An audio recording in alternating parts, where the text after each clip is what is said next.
guys, kembali lagi di channel Devina Story. Kali ini aku akan membahas tentang salah satu pria terkejam yang membunuh 33 anak remaja laki-laki di Amerika Serikat. Tapi sebelum itu, jangan lupa like dan subscribe channel Devina Story ya guys. Terima kasih.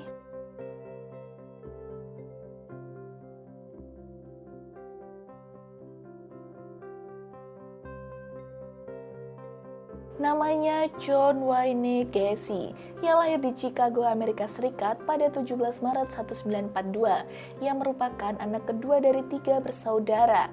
Ayahnya bernama John Wayne Gacy Sri dan ibunya bernama Marion Elaine. Ayahnya adalah seorang pemabuk dan suka melakukan kekerasan fisik terhadap istri dan anak-anaknya. John sendiri sering dipukuli oleh ayahnya dengan menggunakan sabuk kulit untuk masalah-masalah yang ia perbuat. Masa kecilnya penuh dengan kenangan buruk, di mana sang ayah yang sering menyiksanya karena dirinya dianggap sering berperilaku seperti anak perempuan. Dia juga sering diejek oleh ayahnya dengan sebutan sebagai banci, bodoh, dan anak mama. Nah, pada usia 11 tahun, ia dipukul di dahi dengan kursi lipat.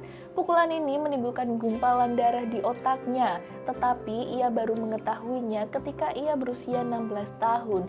Di saat ia mulai sering pingsan. Nah, ayahnya menduga bahwa hal ini adalah upaya John untuk memperoleh simpati dan menuduh John hanya berpura-pura. John akhirnya mendapatkan resep obat untuk melarutkan darah beku tersebut. John juga mengalami obesitas yang membuatnya mengalami masalah jantung. Nah, saat remaja, John juga menyadari bahwa dirinya adalah penyuka sesama jenis.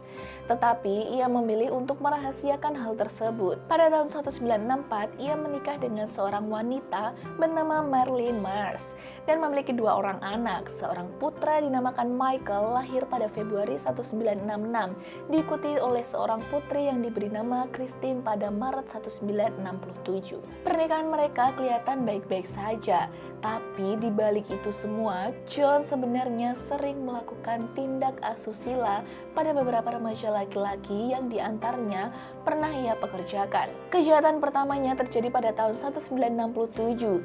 John mulai melakukan pelecehan terhadap karyawan laki-laki remaja dari restoran yang ia kelola. John yang membuka sebuah klub di lantai dasar rumahnya, di mana ia mengizinkan karyawan untuk minum alkohol sebelum ia melakukan kegiatan seksual terhadap mereka. Pada bulan Maret 1968, 2 anak laki-laki mengalami pelecehan oleh si John ini.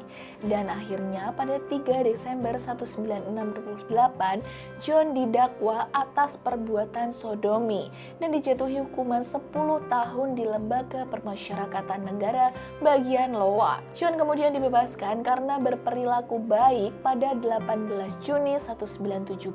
Setelah aksinya itu akhirnya berhasil terbongkar dan si John ini dipenjara. Akhirnya sang istri menceraikannya.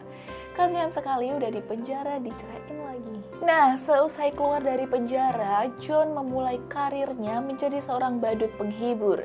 Ia bergabung dengan sebuah klub bernama Jolly Joker dan belajar bagaimana caranya menjadi seorang badut penghibur, mulai dari cara berpakaian dan berdandan. Ia kemudian membuat karakter badutnya sendiri yang dinamainya Pogo the Clown. Pogo the Clown sukses menjadi badut yang disukai masyarakat. Ia sering diundang ke acara-acara partai dan acara amal. Bahkan ia juga pernah tampil di salah satu bar terkenal di Newport Park. Tapi siapa sangka di balik pekerjaannya sebagai badut yang menghibur, ia malah menjelma menjadi sosok badut pembunuh yang sangat keji. Kejahatan yang dilakukan John sepanjang tahun 1972 sampai 1978 ini sebenarnya sempat lama tidak terbongkar karena tanggapan dari pihak kepolisian yang menghiraukan. Nah, sejak 1972 hingga 1978 setidaknya ada 3 laporan polisi yang dikembangkan ke John, tetapi entah mengapa polisi tidak mengusutnya. Polisi mulai mencurigai John ketika seorang ibu dari satu anak yang bertemu John tentang pekerjaan tidak pernah kembali ke rumahnya. Ketika polisi melihat catatan kriminal John, mereka mulai mengawasinya. John yang memang mempunyai perilaku yang aneh tersebut kemudian mengundang polisi untuk minum kopi di rumahnya. Polisi tersebut kemudian menerima undangan dari John, dan begitu mereka masuk ke dalam rumah John, mereka mencium bau yang sangat menyengat dan kemungkinan berasal dari mayat-mayat yang telah membusuk. Polisi kemudian memperoleh surat perintah menggeledah di rumah John. Perbuatan keji John akhirnya berhasil terungkap pada 22 Desember 1978 saat dirinya baru saja melakukan pembunuhan ke-33-nya. John mengaku bahwa dirinya sudah melecehkan dan membunuh 33 anak laki-laki. John mengaku kepada polisi bahwa ia mengambil remaja laki-laki yang lari dari rumah atau gigolo, anak-anak dari stasiun Greyhound bus Chicago atau dari jalanan, dan membawa mereka ke rumahnya. Hal ini dilakukan baik dengan menjanjikan mereka uang untuk seks, menawarkan pekerjaan di perusahaan konstruksi miliknya, atau hanya dengan kekerasan. Nah, begitu mereka sampai di rumahnya, ia akan memborgol mereka atau mengikat mereka.